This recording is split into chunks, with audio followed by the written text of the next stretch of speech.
Good morning. Today we're going to be talking about Chapter 11, and of course that means Jacksonian democracy. Jacksonian democracy is really the focus here, and of course that also means that we will be dealing with the emergence of the second party system, the political system that will develop in the 1820s and 30s between the Democrats, represented by Jackson on the one hand, and the Whigs, represented primarily by Henry Clay, on the other. And of course, this will put a lot of energy into the country, as passions are kind of seized with all things political. And it will be essentially the political framework that we will work with until we deal with issues of national expansion related to the annexation of Texas and, of course, the onset of the Mexican War, which will occur in the 1840s.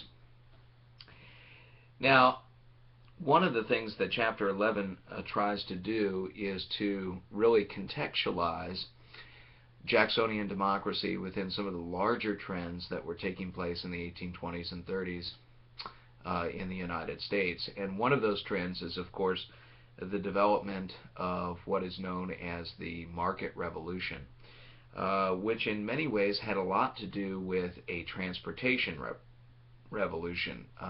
The onset of the railroads will be becoming a factor. And of course, we've already talked about the idea of internal improvements as it relates to roads and canals and other things. But generally speaking, one way to think of the market revolution is that this country becomes primarily centered around market exchange. Instead of some of the cultural ties that dictated commerce in the past, kind of a holdover from the time of us being colonies of Great Britain, now you will see a system of freer exchange in which money becomes the way in which business is handled, insofar as it crosses all kinds of borders, cultural, geographical, and familial. And into this context will emerge kind of a new system of manufacture that will really take things out of the home and the village and place it more so onto the farm and the factory. And of course, in the South, we'll be dealing with gigantic farms that we would refer to as plantations. And so what we're seeing is the development of some very complex kind of economic transformations. And all of this is collectively understood as the market revolution, which in many ways will pave the way for what we generally accept as the industrial revolution that will play out primarily following the Civil War. And so it's important to realize that all of these changes were causing things to kind of shake loose in the United States. It created a period of real optimism and promise. Americans thought that they really had a chance to reimagine the country after the War of 1812, as they moved into the 1820s and 30s, that things were moving in lots of different directions.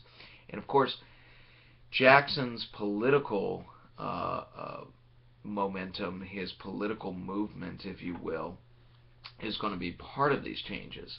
And so it's good to characterize Jackson's influence on this period, Andrew Jackson, as really kind of part and parcel of the spirit of improvement that a lot of folks were kind of animated about.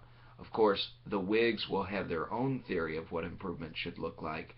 Henry Clay, as we had discussed previously, had already introduced his American system prior to Jackson being president. And so we have these kind of competing notions as to how to improve the country. And of course that gets us straight away into the chapter here, because we talked about the three great issues of the period after the War of 1812, and that would be tariffs, internal improvements, and the National Bank. And all of these issues are going to be, kind of fought over by these two political parties that will come online in the 1820s and 30s, beginning with the Democrats represented by Jackson, and then later the Whigs, really the anti-Jackson party, represented by Henry Clay. Of course, one way to understand the differences between these two political philosophies is to realize that they were both mass parties.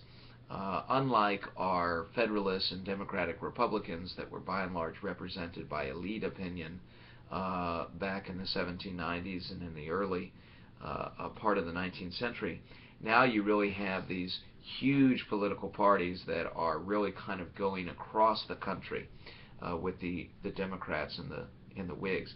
Now, the Democrats typically understood their ideas as being kind of centered around states' rights, limited government, championing democracy, at least for white males, and of course perpetuating the institution of slavery through territorial expansion in dealing with Native Americans. Now, as we will see, there are some some real limitations to how far the Jacksonians want to take this idea of national expansion. Jackson himself later on will be against the annexation of Texas, thinking that it could bring some problems with it. But generally speaking, this was kind of the focus of the Jacksonians, these things that were previously mentioned. Of course, in Jackson's parlance, this meant reducing the power of the federal government and allowing the market revolution to gather momentum. And this was thought to be, kind of the way that the Jacksonians believed that the country would improve, is by reducing kind of the footprint of the federal government and allowing kind of market forces to accelerate. We will see later on that the Whigs feel that the federal government can really play a role in shaping the direction of those market forces and can make sure that it unifies the country and provides kind of a basis for future prosperity, very much kind of a replay of some of the Hamiltonian ideas. Nonetheless, what we have in the 1820s is the emergence of the Democratic Party under Andrew Jackson, and this takes a little while to come online. It all has to do with kind of the very controversial election of 1824, in which Henry Clay put his support behind John Quincy Adams, and the two of them wound up being part of the administration. Adams as president, Henry Clay as Secretary of State. Andrew Jackson, who had won the popular vote, was kind of locked out of this, and of course was very angry about it, as were his supporters. And so what you will see is that Andrew Jackson will be, kind of this critic of the Adams administration, and will harass the Adams administration all the way until the election of 1828, when Jackson will win in his own right, primarily because of the great organization of these Democratic supporters, this emergent Democratic Party. Of course, there were other folks that were in the mix besides Adams and Jackson and Clay. It's important to note that John C. Calhoun will be an important figure. And it's also important to note that all these guys, Calhoun, Clay, Jackson, and even Adams, were all kind of considered nationalists at one time coming out of the War of 1812. Of course, Andrew Jackson was the great hero of the War of 1812. And part of their nationalism was that the country needed to be kind of tied together, that it had to move forward into the future in a kind of powerful and dynamic way. What we start to see in the 1820s is that this will all splinter. They all claimed at one time to be Democratic Republicans. If you'll recall, the presidency of James Monroe was pretty much uncontested. It's what historians call the era of good feelings. and that was because everyone shared, by and large, the same political affiliation. By the 1820s, we start to see some splits. We've already mentioned the split between Jackson and Adams and Clay, but of course we can also mention, the way in which Calhoun is going to become more thoroughly identified with the sectional interests of the South. And he will actually advance a fairly radical doctrine known as the compact theory of government, that basically the South believes that the federal government is enacting laws such as the tariff that they disagree with, that they can quite literally, pull back from that law, kind of like Jefferson and Madison had argued with nullification in the Virginia and Kentucky resolutions, that they can do this, and that the basis, the constitutional principle here, is that they retain the sovereignty as states, and that basically the supremacy of the federal government is null and void if they decide it to be null and void. This is a radical doctrine expressed in the South Carolina Exposition and Protest by John C. Calhoun. This will bring him squarely into opposition with Jackson, and it's interesting, of course, that in Jackson's first term, Calhoun happens to be the vice president. So once again, we see a lot of these folks kind of turning on each other. And let us not forget that one of the things that is really going to animate and vex the South is this idea of slavery. In 1822, Denmark Vesey was someone who rose up in South Carolina and led a slave revolt. And of course it was put down, but it really sent a shock that these slave revolts might increase. And of course later on there will be a very important slave revolt called Nat Turner's Rebellion, and that will really change the thinking of folks in the South, particularly in the very important state of Virginia. Well, what went on with the election of 1828? Well, as I said earlier, because of the disputed election of 1824, the Jacksonian crowd just kept up on Adams throughout his presidency and really created an organized base to take the power in an uncontested way in 1828. And of course, that's exactly what happened. And the book talks about how this represented not only the rise of the Democratic Party and the rise of Andrew Jackson, but also a transfer of power from the East to the West.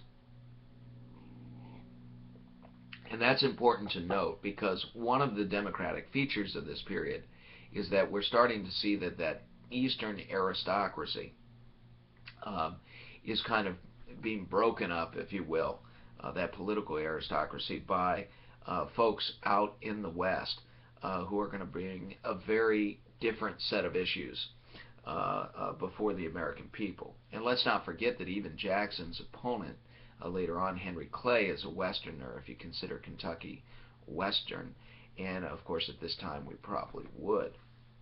So here we are, we've got essentially Jackson's inauguration, and of course historians have always done a good job of talking about how Jackson's inauguration in 1829 as president was really a sea change, because people flooded into the Capitol, rabble rousers, as perhaps some of the Washington elite might describe them, and of course Jackson was their man. He was the man of the common people, the average white man. A lot of things had changed in terms of voting requirements, and so white men did not necessarily have to own property in order to put their support behind Andrew Jackson. Of course, Jackson also talked about how the people should be in charge of the government, and so we hear a lot about his idea of the spoils system, the idea that there should be rotation in office, and that the people should be put into very important positions in the federal bureaucracy. Of course, what had led the people, what had allowed for, I should say, the people to put their support behind Jackson, it was a lot of changes that occurred at the state level for decades. By and large, states had begun to abandon the property requirements. You had new states coming into the Union, of course. We had talked about the Missouri Compromise last time. And what this meant was we were seeing a demographic shift in which a lot of average, white men were flooding into the West. We had, of course, immigrants that were also coming in, Irish and German. And essentially, you had a new mass of people because of the changes in the state constitutions that could really, really kind of put their voice forward politically. And of course, politicians began to notice that if they could generate more support from these people, that obviously their political fortunes increased. And so you start to have kind of the pandering to the people, and that helps to explain some of the mass political party arrangements that will take place. You'll have politicians really trying to win over the people. And we even see the first party conventions take place in hotels and in other places throughout the land, and that starts to generate a kind of a mass politics that we're a lot more familiar with today than, of course, they were at the founding. Now, when it came to the idea of transportation, okay, and usually transportation we refer to as internal improvements, one of the three key issues that the book identifies. We essentially have kind of a mixed bag with Jackson. Jackson was a man of the West. He understood the importance of transportation linking the West to the East, but he was hesitant to allow the federal government to use infrastructure projects to develop their power. And so he does veto, rather famously, the Maysville Road as a federal project, and a lot of people have read into this that Jackson was essentially saying that the federal government should not be on the hook for the development of infrastructure or transportation in the country. This will, by the way, be one of the sticking points between Jackson and the Democrats and Henry Clay and the Whigs, who will believe that the federal government can be very effective in providing for infrastructure improvements, internal improvements. Nonetheless, we see at the state level that state governments are fairly effective. We have, of course, the Erie Canal, which is built up in New York, and of course will be very, very important. And we are seeing the development of rail lines that are starting to connect various areas of the East with the Midwest. And of course, railroads are going to bring about a whole different mindset. They're really kind of an early phenomenon here in the age of Jackson, but they will become so important during the time of the Civil War, and of course after the Civil War. And one of the things that is so important about the railroads is that they are just these huge corporations. They're the first really big corporations in America. And of course the idea is that railroads can accelerate economic growth, and as a result you're going to see a lot of temptation by government, state and federal, particularly when you consider the Whigs, to put some money behind it, put some investment behind it, so that they can accomplish larger aims of national prosperity and regional prosperity.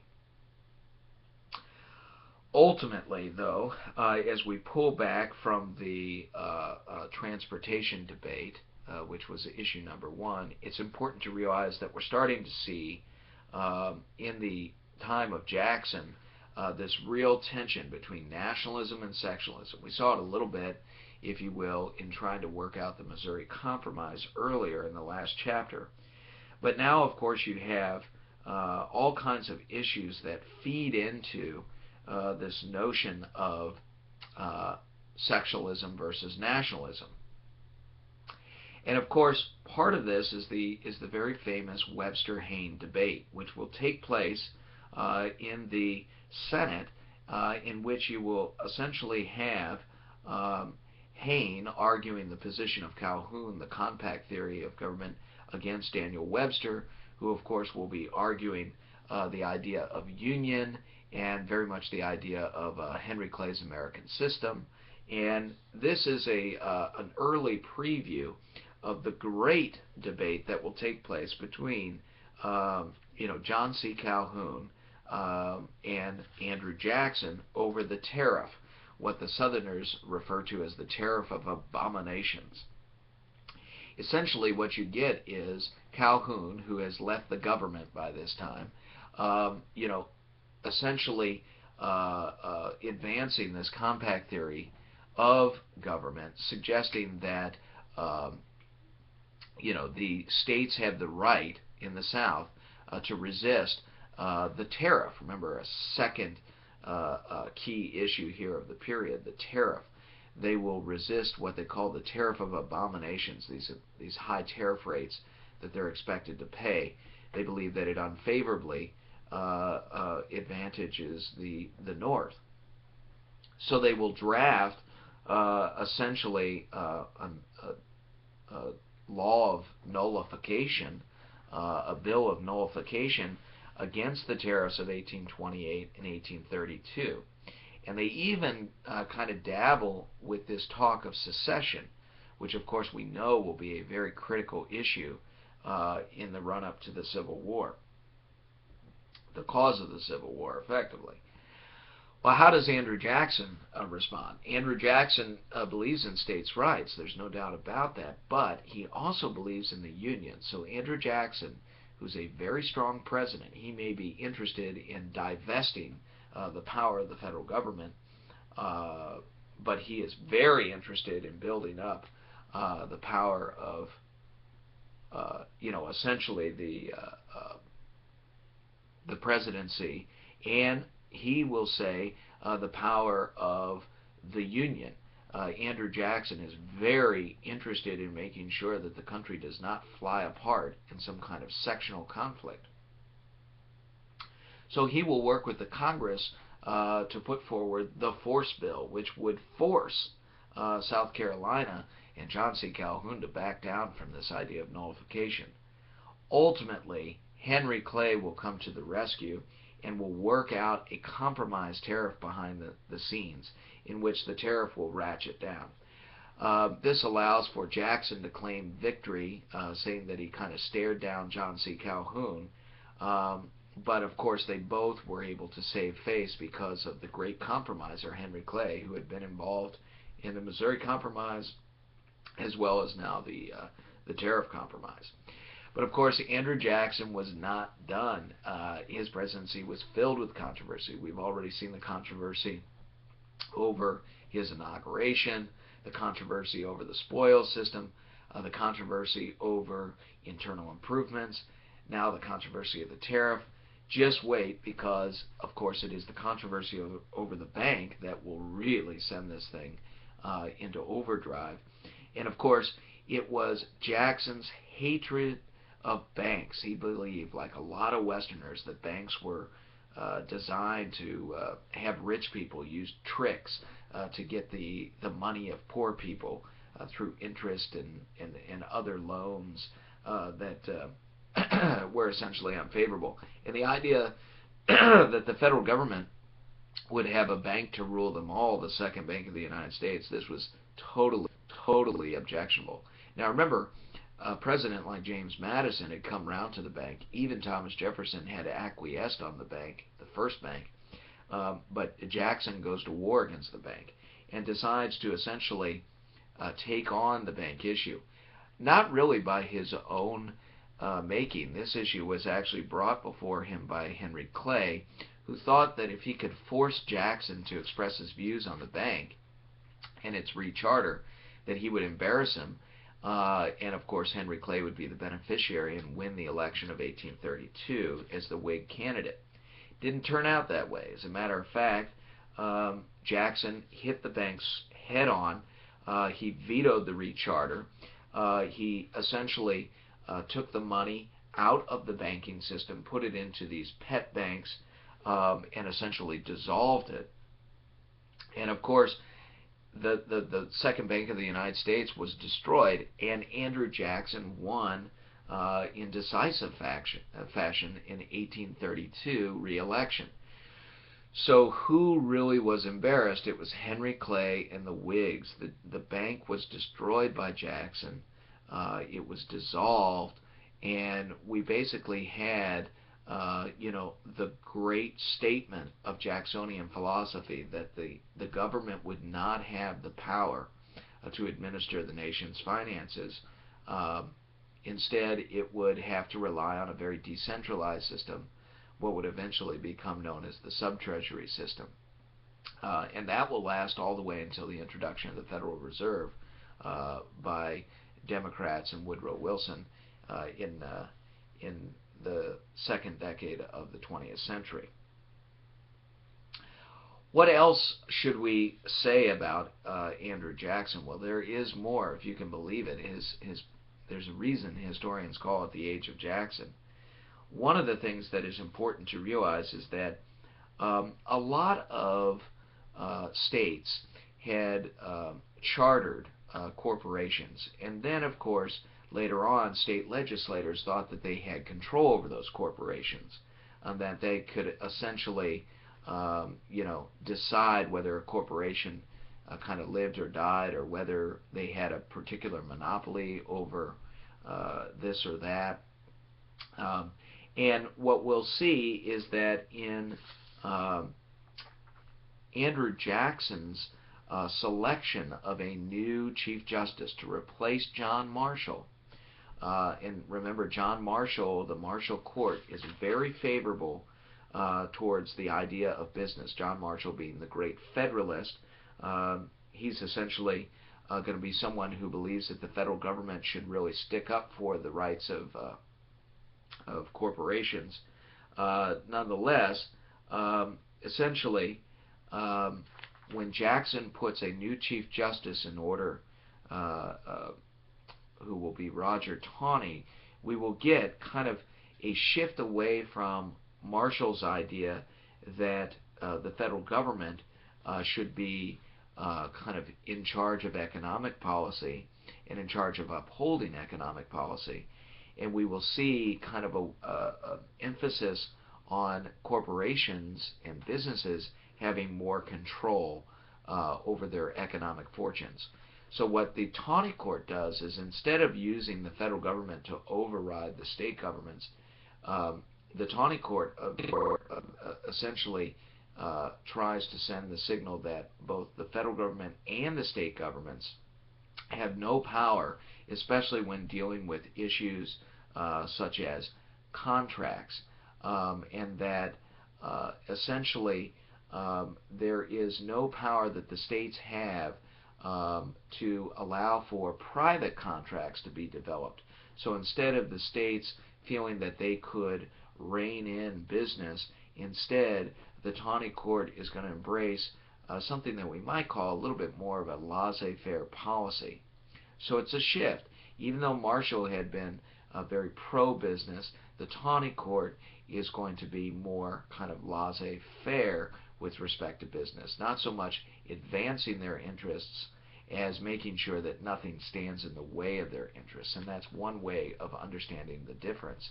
And it gets to the core of some ideas that the Jacksonians had about democracy.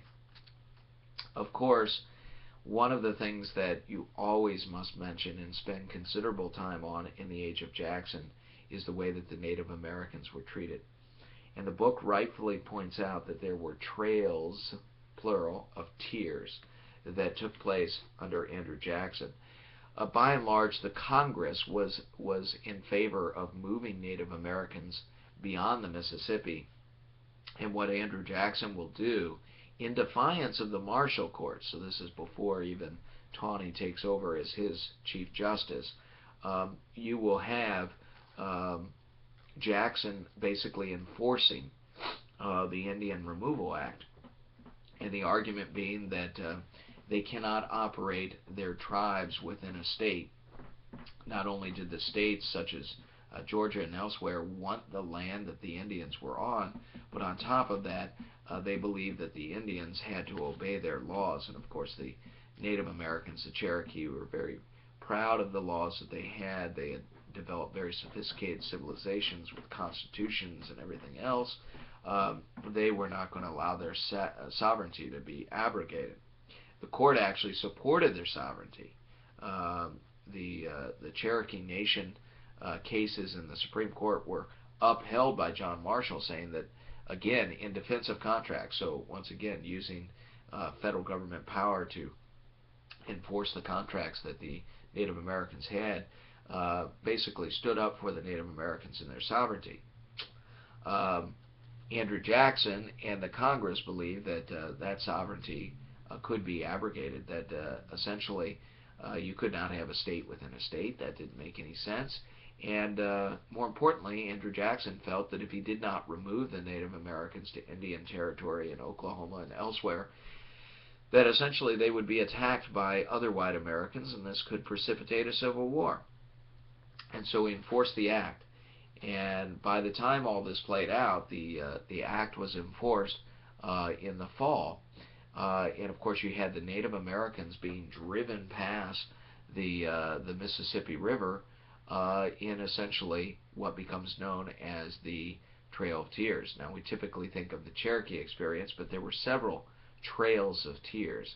And there was also, of course, a war against Native Americans to try and deal with Native Americans in an area like Illinois, known as the Black Hawk War. This, by the way, will be a war that Abraham Lincoln will be involved with. And of course, that also signals that when push comes to shove, it will be Native Americans that are shoved out of the way. And that is a pretty awful part of Andrew Jackson's legacy.